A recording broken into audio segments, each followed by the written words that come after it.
গ্রামের নাম ছিল শান্তিপুর। ছোট্ট সেই গ্রামে বাস করত একজন মানুষ, তার নাম রহমান।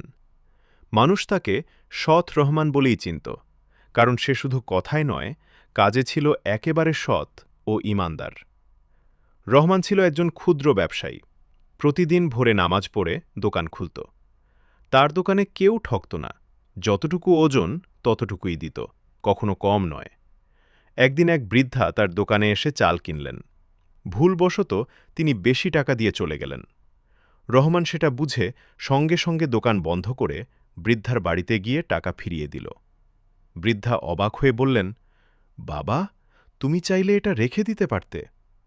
রহমান হাসি মুখে বলল, আল্লাহ সব দেখেন, আমি কিভাবে অন্যের হক রাখি। গ্রামে একবার বড় ধরনের বন্যা হল। অনেক মানুষ খাবার ও আশ্রয়ের সংকটে পড়ল। রহমান নিজের সঞ্চয় ভেঙে গরিবদের জন্য চাল, ডাল ও কাপড় কিনে বিতরণ করল। কেউ তাকে বাধ্য করেনি, কিন্তু তার ঈমান তাকে শিখিয়েছিল, মানুষের পাশে দাঁড়ানোই প্রকৃত ইবাদত। একদিন গ্রামের কিছু লোক তাকে বলল, তুমি এত ভালো কাজ করো, কিন্তু লাভ কি? রহমান শান্তভাবে উত্তর দিল, লাভ আমি দুনিয়ায় না পেলেও আল্লাহর কাছে নিশ্চয়ই পাব। ধীরে ধীরে গ্রামের মানুষ তার কাছ থেকে শিক্ষা নিতে শুরু করল।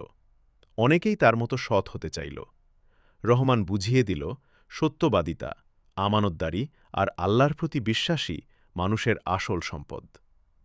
শেষে রহমান শুধু একজন মানুষ নয়, গ্রামের জন্য হয়ে উঠল এক জীবন্ত উদাহরণ, কিভাবে একজন সৎ ও ঈমানদার মানুষ পুরো সমাজকে বদলে দিতে পারে।